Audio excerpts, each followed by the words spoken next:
नमस्कार साथियों। आज हम लोग जो हम बीमार क्यों पड़ते हैं जो यूनिट है, जो चैप्टर है, उस चैप्टर में हम लोग अंग विशिष्ट तथा उत्तक विशिष्ट अभिव्यक्ति के बारे में पढ़ेंगे। यानी कि कुछ ऐसे भी रोग होते हैं जो किसी अंग विशिष्ट में होते हैं या किसी उत्तक विशिष्ट, यानी किसी उत्तक जो खास उत्तक होता है उनमें होता है। ठीक है, तो उसके बारे में हम लोग आज डिस्कस करेंगे। तो जो टॉपिक है वो क्या है कि अंग विशिष्ट या उत्तक विशिष्ट अभिव्यक्ति। ठीक है, अर्थात कहने का मतलब कि अंग और विशिष्ट उत्तकों के बारे में जानना है। देखिए, विभिन्न साधनों द्वारा रोग उत्पन्न होते हैं। मैंने पहले भी बताया कि दिन में कई प्रकार के सूक्ष्म जीव जो होते हैं उनकी वजह से रोग उत्पन्न होने का कारण होता है। ठीक है, जो सूक्ष्म जीव होते हैं वो हमारे शरीर में बहुत क्या है कि हमारा शरीर सूक्ष्म जीव की अपेक्षा काफी बड़ा है। ठीक है, सूक्ष्म जीव बहुत हमारे शरीर के अकॉर्डिंग अगर देखा जाए तो सूक्ष्म जीव लगभग 9 के बराबर है ना, एकदम जीरो वैल्यू।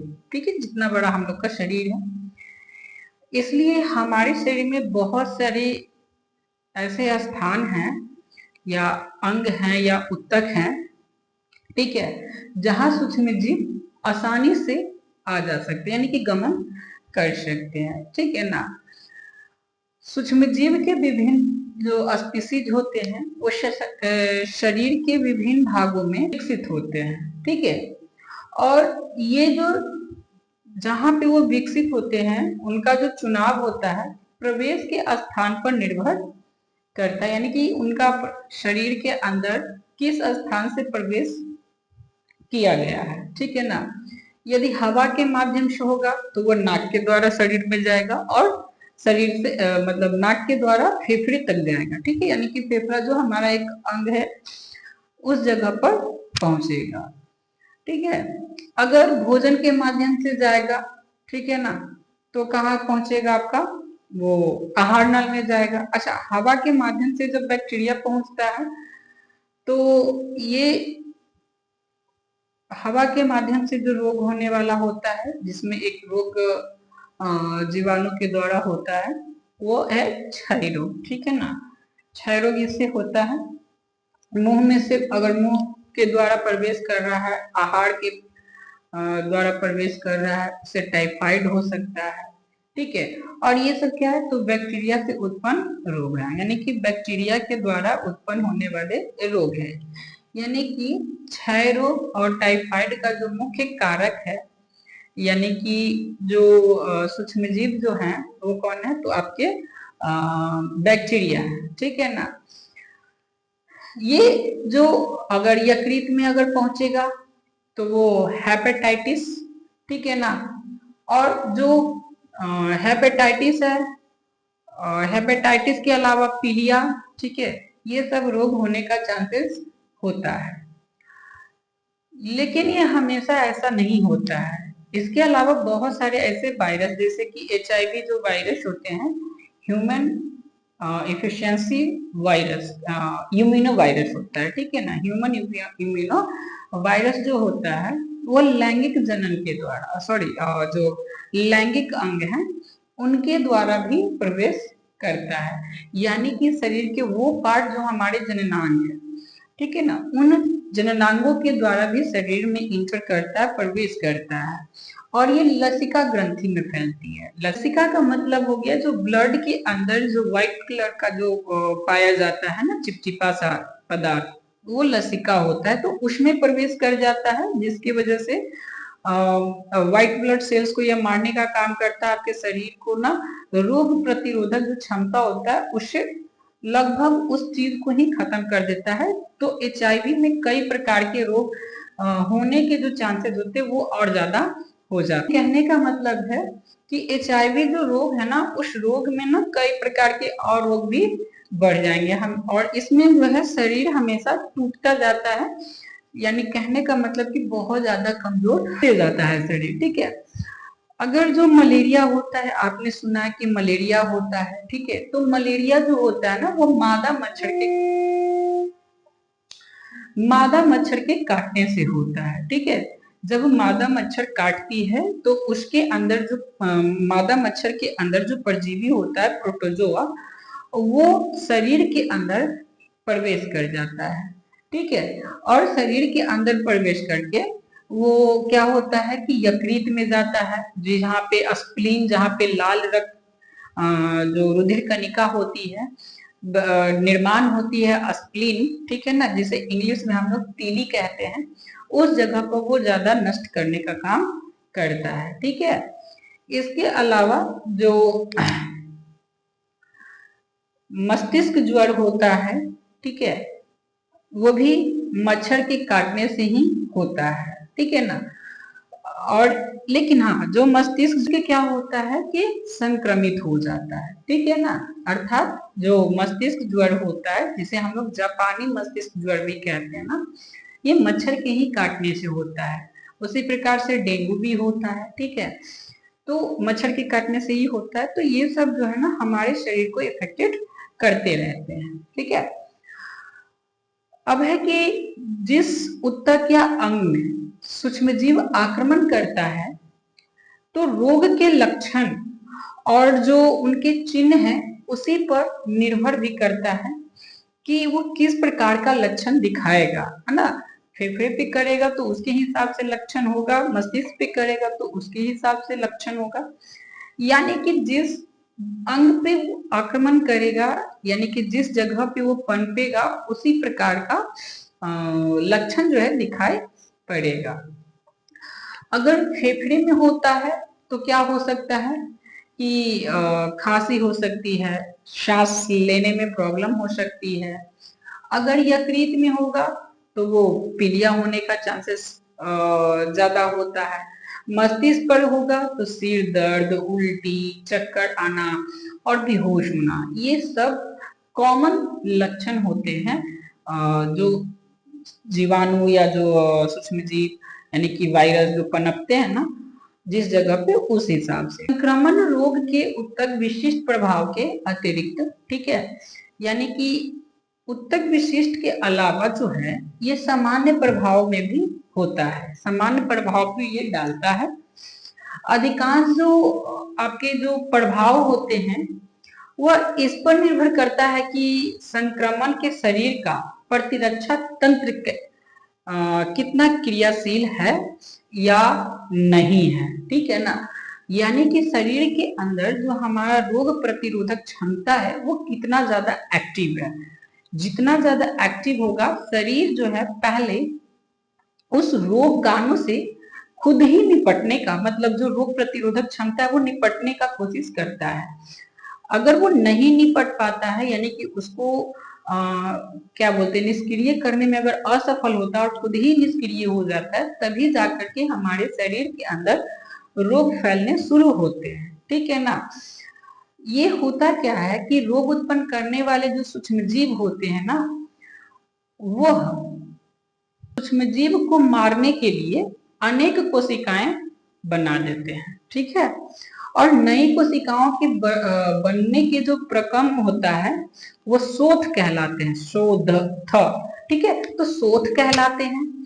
और इस प्रक्रम के अंतर्गत स्थानीय प्रभाव जैसे फूलना, दर्द होना, ये सब, और सामान्य बुखार आना, ये सब जो कॉमन आपके लक्षण है या यूं कहें कि प्रभाव है, ठीक है ना। कुछ मामले ऐसे भी हुए हैं जिनमें विशिष्ट जो उत्तक होते हैं, विशिष्ट उत्तक होते हैं ना, वो सामान्य प्रभाव को भी लक्षित करते, जैसे कि HIV के जो वायरस होते हैं वो प्रतिरक्षा तंत्र में जाते हैं और इसके कार्य को, यानी कि प्रतिरक्षा तंत्र के जो कार्य होते हैं उसको नष्ट कर देते हैं, ठीक है ना। जो HIV एड्स बहुत से प्रभाव इसलिए होते हैं क्योंकि हमारा शरीर जो होता है ना प्रतिदिन, ठीक है, छोटे मोटे संक्रमण का मुकाबला करने में असमर्थ हो जाता है। जैसे कि हल्का खांसी बुखार हो गया जिससे कि निमोनिया हो सकता है। इस प्रकार से अगर आहार नाल में संक्रमण आ गया तो रुधिर युक्त प्रवाहिका हो जाती है, या अर्थात कहने का मतलब ब्लड आने लग जाता है। और ये जो संक्रमण होते हैं, जो HIV के जो संक्रमण होते हैं, ये आपके मृत्यु का भी कारण बनता है। तो मैंने आपको पहले भी बताया है कि जो HIV होता है ना, HIV एक जो रोग है, इस रोग के अंदर शरीर को इतना ज्यादा कमजोर कर देता है कि कुछ सामान्य रोग भी आपको बहुत जल्दी हो जाते हैं। सर्दी, बुखार, खांसी, निमोनिया, ये सब होना लगभग सामान्य हो जाता है, और जिसकी वजह से शरीर कमजोर होता जाता है, और अंततः HIV एड्स से जो ग्रसित मरीज होते हैं उनकी मृत्यु हो जाती है। ठीक है ना। ये जो रोग होते हैं, रोग कितना ज्यादा प्रभावशाली होगा या कितना कम प्रभावशाली होगा, ये डिपेंड करता है कि शरीर के अंदर जो उस रोग को उत्पन्न करने वाले सूक्ष्मजीव है उनकी संख्या पर। अगर उनकी संख्या कम होगी तो वो जल्दी हो सकता है कि रिकवर हो जाए, ठीक हो जाए। अगर जैसे ठीक होने वाला अगर रोग नहीं है तो वो काफी लंबे उसका लाइफ एक्सटेंड होते रहता है। लेकिन अगर उस सूक्ष्म जीव का संख्या काफी ज्यादा बढ़ गया हो, अधिक हो गया हो, तो इससे क्या होता है कि जीवन का खतरा बना रहता है। तो सूक्ष्म जीव की संख्या डिपेंड करता है कि किसी रोग का, कि उसका लाइफ कैसा होगा, कितना एक्सपेंडेबल होगा, है ना। ठीक। अगला है आपका उपचार का नियम। ठीक है, उपचार के नियम के बारे में। ठीक है, उपचार के नियम के बारे में देखिए, अब तक जितने भी रोग हुए हैं उन रोगों के आधार पर ऐसा कहा जाता है कि उपचार के जो है वो दो नियम या कि दो उपाय हैं। ठीक है, दो नियम या फिर क्या है, दो उपाय है जिसके हिसाब से हम लोग रोग को ठीक कर सकते हैं, यानी कि उपचार कर सकते हैं। एक जो है कि रोग के प्रभाव को कम कर देना, अर्थात कुछ रोग ऐसे हैं जो कभी ठीक नहीं होते, तो उसको क्या करना है कि उसके प्रभाव को कम करना है। और दूसरा जो है वह है रोग को पूरी तरह से समाप्त कर देना। ठीक है ना, रोग को क्या करना, समाप्त कर देना। ठीक है, तो पहला जो उपाय है, हम ऐसा उपचार जिससे कि लक्षण कम हो जाते हैं, यानी कि कहने का मतलब अगर कोई रोग हुआ है तो उसमें कुछ मेडिसिन या कुछ उपचार करके उस लक्षण को कम किया जाता है, ताकि जो लक्षण जो होते हैं, जो शोथ होते हैं ना, शोथ के कारण ऐसा होते हैं, यानी कि शरीर के अंदर जो होता है नए कोशिकाओं के निर्माण के कारण ऐसा होता है, जिसके लिए बुखार, दर्द, दस्त, ये सब कई प्रकार की दवाइयों का उपयोग भी किया जाता है। और इससे क्या होता है कि हमें आराम मिलता है और ऊर्जा का संरक्षण भी होता है, अर्थात शरीर के अंदर जो होता है वह ऊर्जा आपका बना रहता है, और इससे आपका जो हेल्थ होता है, जो स्वास्थ्य होता है, उसमें भी काफी हद तक सहायता मिलती है, अर्थात आप अच्छे रहते हैं। तो पहला नंबर यही है कि लक्षण को कम कर देना, रोग को थोड़ा कम करना, दबाना। इसमें रोग पूरी तरह से ठीक नहीं होता है, केवल क्या होता है तो रोग जो है थोड़ा सा दब जाता है। दूसरा जो है आपका ये लक्षण आधारित जो होते हैं ना रोग, ठीक है, उपचार स्वयं के संक्रमण सूक्ष्म जीवों को समाप्त नहीं करते और रोग भी ठीक उससे नहीं होते, यानी कि शरीर के अंदर जो आपकी रोग प्रतिरोधक क्षमता है ना, तो कुछ ऐसे उपचार किया जाता है जिससे कि सूक्ष्म जीव तो होते हैं लेकिन समाप्त नहीं हो पाते। मतलब सूक्ष्म जीव को समाप्त नहीं कर पाता, जो अभी मैंने ऊपर वाला जो बताया, तो उसमें क्या है कि पहले वाले में कि उसको खत्म नहीं कर पाते, यानी कि समाप्त नहीं कर पाते हैं, जिससे कि रोग भी ठीक नहीं होता है। लेकिन सूक्ष्म जीव को क्या करता है कि कम करता है ना। और अगर हमें ठीक होना हो तो सबसे पहले करना क्या होगा कि जो आपके शरीर के अंदर जो सूक्ष्म जीव जिससे कि रोग हो रहा है या रोग का जो कारक है उसको ठीक करना है, उसको समाप्त करना है, उसको क्या करना है, समाप्त करना है। अब एक प्रश्न यहाँ पे उठता है कि हम लोग जो हैं वो सूक्ष्म जीव को समाप्त कैसे कर सकते हैं, है ना, अर्थात सूक्ष्म जीव खत्म कैसे हो पाएगा। ये क्वेश्चन आम है। देखिए, सूक्ष्मजीव को मारने की जो विधि होती है वो औषधियों का उपयोग करने से होती है, यानी कि दवाओं का उपयोग करने से होती है। ठीक है, सूक्ष्मजीव जो होते हैं वो कई प्रकार के होते हैं, जिसमें आपका वायरस हो गया, बैक्टीरिया हो गया, फंजाई हो गया, प्रोटोजोआ हो गया, ये कई प्रकार के सूक्ष्मजीव होते हैं। ठीक है ना। जो आपके जीवों के जो प्रत्येक वर्ग हैं उनके कुछ जैव रासायनिक अभिक्रियाएं यानी कि जैव प्रक्रिया होती है जो उस वर्ग विशिष्ट उसी वर्ग विशिष्ट में होता है और अन्य वर्ग में नहीं होता वो। ठीक है ना। ये जो प्रक्रियाएं होती है इसमें नए पदार्थों के बनने के विभिन्न चरण होते हैं। अलग प्रकार के श्वसन भी हो सकते हैं जिनकी वजह से उनका निर्माण होता है या उनका जो स्ट्रक्चर होता है उस हिसाब से डिपेंड करता है। ठीक है, तो कई प्रकार के मार्गों का उपयोग हम लोग करके जीवाणुओं को नष्ट कर सकते हैं, लेकिन खास तौर से जो बैक्टीरिया विशेष है उनमें अगर हम लोग चाहें कि जीवाणु को मारने वाला औषधि वायरस पे काम करे, फंजाई पे काम करे या प्रोटोजोआ पे काम करे, तो ऐसा नहीं होता है। ठीक है ना। अलग अलग सूक्ष्म जीवों को मारने के लिए अलग अलग प्रकार के मार्गों को अपनाना पड़ेगा।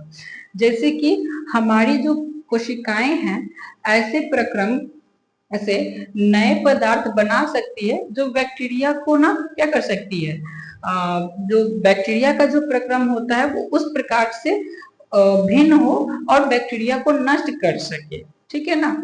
हमें ऐसी औषधि का उसमें उपयोग करना होगा जो हमारे शरीर के प्रभाव को किए बिना, मतलब हमारे शरीर पे कोई प्रभाव ना डाले, हमारे शरीर पे कोई साइड इफेक्ट ना हो और उसके बिना बैक्टीरिया का संश्लेषण यानी कि जो उनकी संख्या बढ़ रही होती है उन्हें रोका जा सके, उन्हें नष्ट किया जा सके, है ना। जिस प्रकार से मलेरिया में जो परजीवी होता है प्रोटोजोआ, उसके लिए हम लोग जो दवा उपयोग करते हैं उससे क्या होता है कि प्रोटोजोआ खत्म हो जाता है, नष्ट हो जाता है और हम लोग स्वस्थ हो जाते हैं। ठीक है। कई प्रकार की जो औषधियां होती है जैसे एंटीवायरल होती है, एंटीबैक्टीरियल होती है, ये औषधियों की बनाने की जो अपेक्षा मतलब बनाने की अपेक्षा ये काफी कठिन है ना। एंटीवायरल और एंटी बैक्टीरियल। ठीक है। अब ये क्या है, एंटीबैक्टीरियल जो है ना काफी आसानी से बन जाता है, जबकि एंटीबैक्टीरियल वायरल जो होता है उसको बनाना काफी कठिन होता है ना। सेंस ये है कि एंटीवायरल की, अच्छा एंटीवायरल बनाना क्यों कठिन है, एंटीबैक्टीरियल क्यों कठिन है, तो मैंने आपको पहले ही बताया कि जो बैक्टीरिया होता है, ठीक है, एक प्रकार से वो सजीव होता है, वो सजीव की तरफ बिहेव करता है, वो किसी भी कोशिका के साथ रहे या ना रहे वो सजीव की तरफ आपका ये करता है, क्या बोलते हैं, आचरण दिखाता है। लेकिन जो आपका वायरस होता है, वायरस में क्या होता है कि जब तक ये किसी जीवित कोशिका के संपर्क में नहीं आता है तब तक ये निर्जीव की तरह रहता है, और जैसे ही किसी जीवित कोशिका के संपर्क में आता है तो वो अपना फंक्शन शुरू कर देता है। तो यही वजह होता है कि एंटीवायरल को बनाना काफी कठिन होता है अकॉर्डिंग टू द एंटीबैक्टीरियल। आपको पता है ना कि HIV जो होता है वो वायरस के द्वारा होता है। तो जिस प्रकार से एंटीवायरल बनाना काफी कठिन है, तो उसकी वजह से आज तक HIV का जो है ना संक्रमण को नियंत्रित करने की औषधि भी जो है वो बनाना काफी कठिन है। तो अभी भी हम लोग एड्स को कंट्रोल करने के लिए औषधि खाते हैं, एड्स को खत्म करने के लिए नहीं, क्योंकि आज तक ऐसा दवा यानी एंटीबैक्टीरियल दवा नहीं बन पाया है जो कि एड्स को क्या कर सके, खत्म कर सके, बस उसके रोकथाम कर सकते हैं। उसी प्रकार से आपका कैंसर भी होता है। ठीक है। कैंसर में भी क्या होता है कि, अच्छा कैंसर सबसे पहले कहते किसको है, देखिए शरीर के अंदर जब किसी जगह पे कोशिका का अनियंत्रण विभाजन होने लगता है जिससे कि गांठ का निर्माण होता है, उसी को हम लोग कैंसर कहते हैं। कैंसर क्या है कि ये भी आज तक अभी तक, ठीक है, कैंसर का दवा नहीं बना, अर्थात कैंसर लाइलाज है ना। अर्थात कहने का मतलब ये कैंसर ठीक नहीं किया जा सकता, इसको रोका जा सकता है रोकने का कई तरीका होता है। आपको कई प्रकार के इसमें ड्रग यानी कि दवाएं दी जाती है, या फिर कीमोथेरेपी एक प्रोसेस होता है जिसके जरिए कैंसर को रोका जा सकता है, थामा जा सकता है, ठीक है। या फिर ऑपरेशन करके जिस जगह पे कैंसर होता है उस पार्ट्स को निकाल दिया जाता है ताकि कैंसर जो होता है वो उस कम हो सके, ठीक है ना। बट आपको ये जान लेना चाहिए कि कैंसर कभी भी ठीक नहीं होता। अगर ऑपरेशन करके कैंसर जिस जगह पर उस पार्ट को निकाल देते हैं तो कुछ वर्षों के बाद फिर से कैंसर शरीर के किसी अन्य पार्ट में पनप जाता है, ठीक है ना। तो आज भी कैंसर को ठीक करने का दवा नहीं है, बल्कि उसे केवल रोकने का दवा है ताकि कोशिकाओं के जो अनियंत्रित विकास हो रहे होते, विभाजन हो रहे होते, उसको रोका जा सके। तो आपको अभी तक उपचार के नियम मैंने समझाया कि उपचार कैसे किया जाता है। इसके दो प्रकार होते हैं, ठीक है ना। जिसमें एक में क्या है कि रोग को रोका जाता है और दूसरे वाले में रोग को पूरी तरह से समाप्त किया जाता है, ठीक है। इसमें मैंने आपको बताया कि बहुत सारे ऐसे रोग हैं जिसको केवल रोका जा सकता है, समाप्त नहीं किया जा सकता। क्यों? क्योंकि उनकी दवा आज तक बनी नहीं है ना। और वो ऐसे रोग होते हैं जो वायरस के द्वारा होते हैं, ठीक है, विषाणु के द्वारा होते हैं, ठीक है। इसके बाद जो है हम लोग को पढ़ना है निवारण के सिद्धांत। क्या है? निवारण का सिद्धांत, जिसे कि मैं अगले क्लास और जो वीडियो बनाऊंगा तो उसमें आपको निवारण के सिद्धांत के बारे में डिस्कस कर दूंगा, ठीक है। तो आज के लिए इतना।